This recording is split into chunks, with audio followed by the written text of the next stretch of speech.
നമസ്കാരം. എല്ലാവർക്കും ക്യാഷ് മാർക്കറ്റിൻ്റെ പുതിയൊരു എപ്പിസോഡിലേക്ക് സ്വാഗതം. ഇന്ന് നമ്മൾ ഒരു പുതിയ സ്റ്റോക്കിൻ്റെ ഒരു അനാലിസിസ് ചെയ്യാമെന്ന് വിചാരിച്ചു. അത് വേറൊന്നുമല്ല, മാൻകൈൻഡ് ഫാർമയാണ്. അപ്പോൾ മാൻകൈൻഡ് ഫാർമ ഇങ്ങനെ ഒന്ന് അനലൈസ് ചെയ്തപ്പോൾ ഒരു ഇൻട്രസ്റ്റിംഗ് ആയിട്ടുള്ളൊരു സംഭവം നമുക്ക് കിട്ടി. ഇപ്പം മാൻകൈൻഡ് ഫാർമയുടെ ഒരു വീക്കിലി ടൈം ഫ്രെയിമാണ് ഞാനിപ്പോൾ ഇട്ടിരിക്കുന്നത്. നമ്മളിതിൽ നോക്കിക്കഴിഞ്ഞാൽ മാൻകൈൻഡ് ഫാർമ ഇവിടെ നിന്ന് IPO ലിസ്റ്റ് ചെയ്ത് നേരെ റാലി ചെയ്ത് മുകളിലേക്ക് വന്നു. ഇവിടെ ഇങ്ങനെ ഒരു കൺസോൾട്ടേഷൻ കൊടുത്തിട്ട് ഒരു ബ്രേക്ക് ഔട്ട് ഇവിടെ നിന്ന് കൊടുത്തു, വീണ്ടും റീടെസ്റ്റ് കൊടുത്തിട്ട് ഒരു നല്ല റാലി കൊടുത്ത് പിന്നീട് തിരിച്ചു വന്ന് ഒരു റീടെസ്റ്റ് കൊടുത്ത് മുകളിലേക്ക് പോയിക്കൊണ്ടിരിക്കുകയാണ് അല്ലേ. ഇതാണ് നമുക്ക് കിട്ടുന്ന വ്യൂ. അപ്പോൾ ഇതിൽ എന്താ സംഭവിച്ചിരിക്കുന്നത്? ആദ്യം ഉണ്ടാക്കിയ 52 വീക്ക് ഹൈ അല്ലേ, ആദ്യം ഉണ്ടാക്കിയ 52 വീക്ക് ഹൈയുടെ അവിടുന്ന് ബ്രേക്ക് ഔട്ട് കൊടുത്ത് മുകളിൽ പോയി റീടെസ്റ്റ് നടത്തി വീണ്ടും മുകളിലേക്ക് പോയി പ്രീവിയസ് ഉണ്ടാക്കിയ ഹൈയുടെ അടുത്താണ് ഇതിപ്പോൾ നിൽക്കുന്നത്. ഇതാണ് നമുക്ക് കിട്ടുന്ന ഒരു വ്യൂ. ആദ്യം ഉണ്ടായിരുന്ന 52 വീക്ക് ഹൈ എന്ന് പറയുന്നത് 1946 റേഞ്ചിലാണ്. ഓക്കെ, പിന്നീട് ഇപ്പോൾ നമുക്കുണ്ടാക്കിയിരിക്കുന്ന ഹൈ എത്രയാണ് നമുക്ക് ജസ്റ്റ് നോക്കാം. ഹൈ എന്ന് പറയുന്നത് ഓൾമോസ്റ്റ് 2490 ആണ്. ഓക്കെ, 2490 റേഞ്ചിലാണ് നമുക്ക് ഇപ്പോൾ ഉണ്ടാക്കുന്ന ഹൈ ഉണ്ടാക്കിയത്.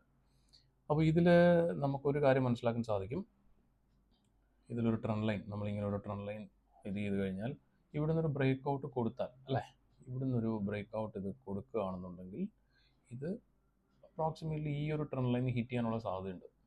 ഒന്നുകിൽ ഇവിടെ ഒരു കൺസോളിഡേഷൻ അല്ല, ഇവിടെ ഒരു കൺസോളിഡേഷൻ ഒന്ന് ഇങ്ങനെ, അല്ലെങ്കിൽ ഇവിടെ ഒരു കൺസോളിഡേഷൻ ഇങ്ങനെ താഴേക്ക് ഒരു കൺസോളിഡേഷൻ നടത്തിയിട്ട് ഇതൊരു ബ്രേക്ക് ഔട്ട് മുകളിലേക്ക് കൊടുക്കാം എന്നതാണ് നമുക്ക് കൺസിഡർ ചെയ്യാൻ പറ്റുന്ന ഒരു സോൺ എന്ന് പറയുന്നത്, ഒരു പാറ്റേൺ എന്ന് പറയുന്നത്. നമുക്ക് ജസ്റ്റ് ഡെയിലിയിലേക്ക് ഒന്ന് ക്വിക്കായിട്ട് പോയി നോക്കാം എന്താ സംഭവിച്ചിരിക്കുന്നത്. ഇപ്പോൾ കഴിഞ്ഞ ദിവസം മാർക്കറ്റ് ഒന്ന് ജസ്റ്റ് കറക്റ്റ് ചെയ്തപ്പോൾ ചെറിയ രീതിയിലൊന്ന് താഴേക്ക് വന്നിട്ടുണ്ട്.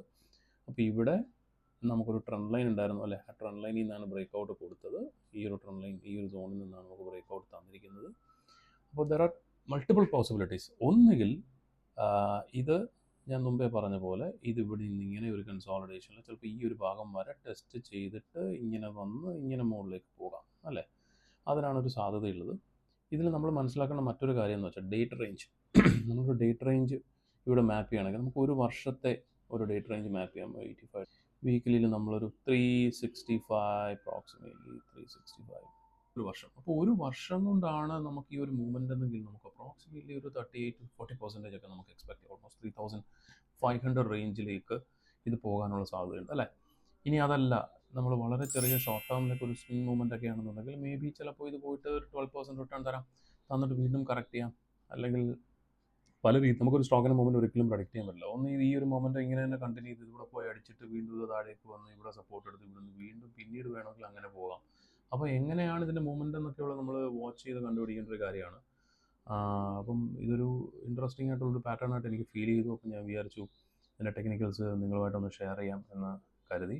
അപ്പം ഇതൊരു നല്ല പാറ്റേണിലേക്കാണ് വരുന്നത്. ഇപ്പോൾ ഒരു 1 hour ചാർട്ട് ടൈം ഫ്രെയിം ഒക്കെയാണ്. ഇപ്പോൾ ഇതിനകത്തിലൊക്കെ നമുക്ക് കാണാം ഇവിടെ ഒരു ചെറിയ ലോവർ ഹൈ ഒക്കെ ഉണ്ടാക്കി ഒന്ന് താഴേക്ക് മൂവ് ചെയ്തുകൊണ്ടിരിക്കും. പിന്നെ ഫാർമ സെക്ടർ എനിക്ക് തോന്നുന്നു ഒട്ടുമിക്ക ഫാർമ ഷെയർസൊക്കെ ഇപ്പോൾ മൂവ് ചെയ്യുന്ന ഒരു മൊമെൻ്റത്തിൽ തന്നെയാണ് നിൽക്കുന്നത്.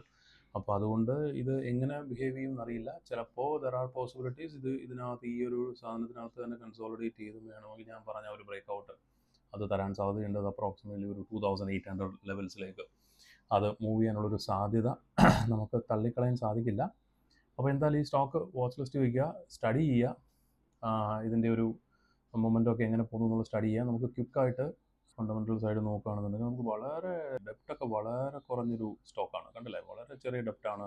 ROC കൊള്ളാം, OPM കൊള്ളാം, നല്ല OPM ആണ്. ഇതിനാകെ എനിക്കൊരു പ്രോബ്ലമായിട്ട് തോന്നിയിട്ടുള്ളത് ഇതിൻ്റെ ഒരു PE ആണ്. 51 നിൽക്കുന്നത്, നമുക്കിത് 41 ഉള്ളൂ ഇൻഡസ്ട്രി PE. അപ്പം ഇത് വെച്ച് കമ്പയർ ചെയ്യുമ്പോൾ ഇത് ഇച്ചിരി ഹയറാണ്.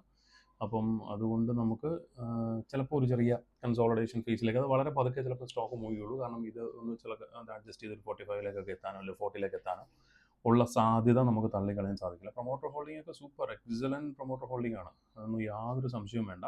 നമുക്ക് സെയിൽസിലേക്ക് നോക്കുകയാണെന്നുണ്ടെങ്കിൽ ഇൻട്രസ്റ്റിംഗ് ആയിട്ട് മറ്റൊരു കാര്യം നമുക്ക് കാണാൻ സാധിക്കും. ഇത് 1600 കോടിയിൽ നിന്ന് ഓൾമോസ്റ്റ് 2000 ഇതിലേക്ക് വന്നപ്പോൾ അതിൻ്റെ പ്രോഫിറ്റ് 200 നിന്നും 200 ഓൾമോസ്റ്റ് 500 സോണിലേക്ക്, ഡബിൾ അല്ല അതിനേക്കാളും മുകളിലേക്ക്. കാരണം സെയിൽസ് ഡബിൾ ആയിട്ടില്ല, പക്ഷെ പ്രോഫിറ്റ് ഡബിൾ ആയതായിട്ട് നമുക്ക് കാണാൻ സാധിക്കും.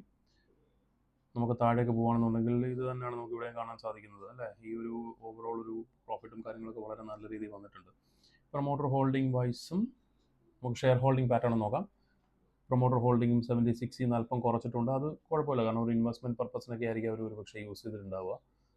FIS ഒക്കെ അല്പം കൂട്ടിയിട്ടുണ്ട്, DIS കുറച്ചിട്ടുണ്ട്. പക്ഷേ ഇവർ തമ്മിലൊരു എക്സ്ചേഞ്ചാണ് ഇപ്പോൾ നടന്നുകൊണ്ടിരിക്കുന്ന മൊമെൻറ്റത്തിൽ.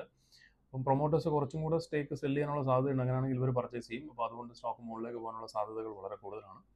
അപ്പോൾ എന്തായാലും ഈ സ്റ്റോക്ക് നിങ്ങളുടെ വാച്ച് ലിസ്റ്റിൽ കീപ്പ് ചെയ്യുക, സ്റ്റഡി ചെയ്യുക ഇതിൻ്റെ മൂവ്മെൻറ്റ് എങ്ങനെയാണെന്നുള്ളത്. ഇതൊരു റെക്കമെൻഡേഷൻ അല്ല, ഇതൊരു സ്റ്റോക്ക് റെക്കമെൻഡേഷൻ ഒന്നുമല്ല. നമ്മളൊരു ലേണിങ്ങിന് വേണ്ടിയിട്ട് നല്ലൊരു പാറ്റേൺ അല്ലെങ്കിൽ നല്ലൊരു ഓപ്പർച്യൂണിറ്റി മാർക്കറ്റിൽ കണ്ടപ്പോൾ ഷെയർ ചെയ്തതേ ഉള്ളൂ. വീഡിയോ ഇഷ്ടപ്പെട്ടെങ്കിൽ എല്ലാവരും സബ്സ്ക്രൈബ് ചെയ്യുക, ലൈക്ക് ചെയ്യുക. അതൊരു മോട്ടിവേഷനാണ്. Thank you very much for watching.